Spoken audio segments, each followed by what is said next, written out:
Hello, my dear brother. Okay, I think I've got a somewhat workable version of this thing for you, and I hope we can keep editing it until it's in a form that you can actually use and that your kids would actually use. So effectively, I'll do the ingredient part down here first, and we'll chat about that. I'm going to bring this text box down too because we'll talk about that as we go. All right, so this is still the potato crisp whatever wedges recipe, potato skin bites. There it is, that I found online. So I just ran it through, and I was using your alpha list to help me with this. So russet potatoes, slice of bacon. These are the units, I guess. Green onions, black pepper, cayenne, garlic powder, and shredded jack cheese. Okay, the russet potatoes. Um, the recipe I think called for 3 russet potatoes, but your alpha list I believe has the stuff measured in pounds. So I googled how much a russet potato weighs, and I think it worked out being that 3 potatoes is 1.5 pounds, or about a half a pound a piece. So a little bit of googling there. This is why I sent you that email last week. The measurement, as far as the measurement goes, I made this a drop-down list, so you can pull from this list. It's a little hard to see those, but you'll see them better when you're actually using the sheet. You got dry ounces and float ounces, and also I got a per. Although I haven't been using per very much with this recipe. So 1.5 pounds. Now that's the EP. This whole column here is EP, if I remember correctly. I forget what the E stands for, and I forget what the P stands for, actually. So I just remember you using that for the recipe amount. Okay, now the cost is your APs over here. This up on your alpha list. So the cost, according to what I remember, is 42 cents per pound. Now, what I added recently was this food yield idea. So I wasn't sure with potatoes if you can actually use, it looks like you can because it looks like the skin's on these things. So if you want, you can actually bump the yield up to 100%, which means you can use 100% of potatoes, but I bet you can't actually, right? Like the ends of the potatoes, I bet you can't use. So you might want to dial that yield back to, I don't know, 90%. And maybe you're noticing this as I'm clicking the arrow, that the ingredient cost is going up as the yield goes down, which makes perfect sense. If you can use less of each pound of potato, it's going to cost you more per what you have left. So you can set the yield to whatever you need to set the yield to. Okay, I'm going to actually make these a little bit bigger so they're easier to see. There we go. So that's your ingredient cost of the russet potatoes. Bacon, same way. Need 3 slices of bacon. Or excuse me, no, you don't need 3 slices of bacon. We needed 3 ounces of bacon. And I think, was that actually 3? That may have been 3 slices. I don't remember. I can't remember. I did this last week when I put the recipe in last week.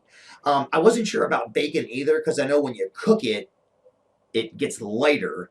So, I mean, again, you can adjust the cost of the bacon down here with the food yield percentage as well. And I don't know if you noticed, but as I'm adjusting the food yield percentage, up there at the top, the total cost is changing too, because I kept that part of the old spreadsheet, the whole summing up the ingredient costs, and that's going to go up here into the total cost. And the same thing goes for everything. Green onions, I figured you probably can't use 100% of a green onion because the ends are probably like inedible. The spices, I guess, I figured were all just about 100% because they're all powdered form.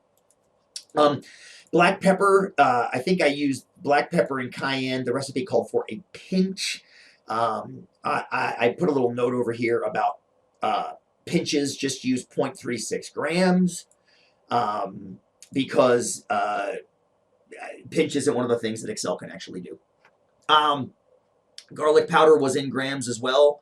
Again, you can use dry ounces. I got dry ounces in here somewhere. There we go, dry ounce. So you can change it to dry ounce, and if you do change it to dry ounce, the numbers over here change because the unit's changing. I think I had it in grams before, right? Where's grams down here? So again, just hopefully I've got this in a usable form. I want to hear from your students about what they need. Jack cheese, 12 ounces. You need 12 ounces of jack cheese. I'm assuming that's a dry ounce. You sell it for $3.71 a pound. There's your cost of cheese. So cheese is your largest ingredient, cost-wise, as far as this goes. And then up here, it sums up the total cost.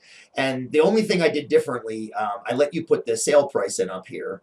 and then I color coded this cost margin so that it turns green when you're in the sweet spot. I think you said if it's between 28 and 35%, that's the sweet spot.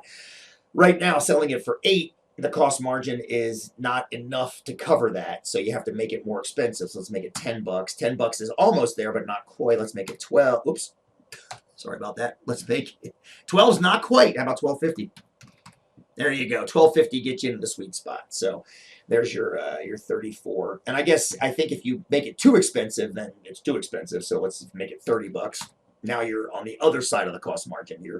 Your cost margin is way too low, but you're probably never going to sell anything because it costs too much. So anyway, I tried to give you a little color code there for your margin based on that. That's all wrapped up in conditional formatting up here. You can look at it if you want. You can change these if you want to. So it's green if it's between 28 and 35. If it's greater than 35 or less than 28, it's red. All right, I didn't touch anything utility-wise down here. I figure I could talk to you more about that if you need me to. I put a couple notes over here about measurements, and I can adjust the drop-down menus any way you need me to. All these drop-downs here, the choices that you have here, I tried to use all the things Excel let me use. Kilogram is not in there because kilogram is not one of the ones Excel uses. If we find that you need to use kilogram, I'm happy to code it so that we can create kilogram as an option. That'll be a fun thing to do if you want to do it. It just makes another Excel command that I've got to figure out, which I'm actually pumped about. So, my brother, I hope this works. Take a look, let me know, and I can, like I said, I can adjust just about anything in this sheet to make your lives and the lives of your students happier. Okay, brother, love you, and I'll talk to you soon. Peace.